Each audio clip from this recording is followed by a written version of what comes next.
Well, real quick, guys, I want to thank everybody for coming through. It shows a lot. You know, we're going through a lot of issues as far as development, overdevelopment, gentrification in this neighborhood.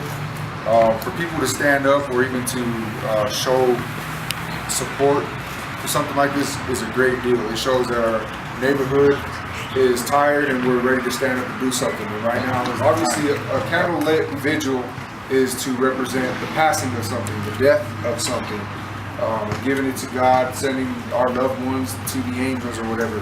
However, the north side is not dead. Matter of fact, I'm going to put my candle out because the north side isn't dead and I'm not here for a vigil. I'm here to tell you guys that we're still here and we're here to represent and we're here to flourish from this point on. So this is actually no longer a candlelit vigil, but this is a representation of what we are and where we're moving from this on.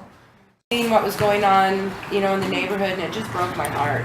Like it's so sad. Every time I come back, something else is gone and something has replaced it. We were going down 38th earlier. Remember the old Levi's store? We buy your Levi's, and now it's a tanning salon. And I'm like, they're pushing out the brown people so the white people can go in and get brown. You know, it's strange. And it worries me. I go down 29th, and I'm afraid that I'm going to see Little Sisters of the Poor as now a Holiday Inn Express. You know, like it's so sad. But what never ever changes is the heart of the Northsiders. All these, you know, there's people who still want to live in these little old houses. They don't want these big new houses blocking it. There was a law that says, hey, you couldn't block the view of the mountains at one time. You know, they don't care about what was in the past. They had historical societies that were preserving different blocks and stuff like that. Time goes by, they scratch it off. Housing over there across from the Auraria campus, that was a struggle. They threw that whole neighborhood out. That there's so many people that will be like, you know, when Subway closed. You'd see all over Facebook, oh, I can't believe Subway is closing. And I said, really? When was the last time you were there?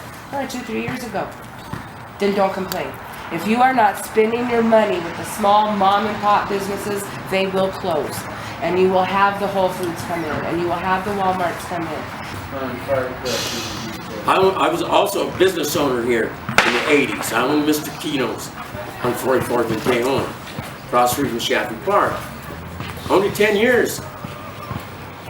It took all the city council for me to address to change the liquor license to my name. Because you can't have a liquor license with a felony conviction, which I do not have. Thank you. Okay? And a liquor license was one liquor license per 4 city square blocks. Mine was a grandfather license I bought. They didn't know if they were going to give it to me. You go to any one of these little yuppie duck creameries, bakeries, they all got liquor. Every place you can have a poached egg in North Denver has liquor. How did that pass? You know, and the thing is that, you know, gentrification, people don't understand what it is. And, you know, gentrification is kind of like what happened with the Indians, except instead of tuberculosis blankets, they're bringing in whole Starbucks.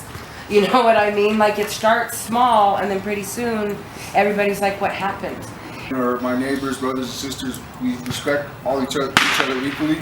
However, we've always been considered as Chicanos, Mexicanos, as the darker people, and our black brothers and sisters too as the minority. But that's changed drastically to the point where we are top heavy. We are the majority now. So we do have power. Not only do we have power, but we have the numbers, and as long as we organize, they can't stop us.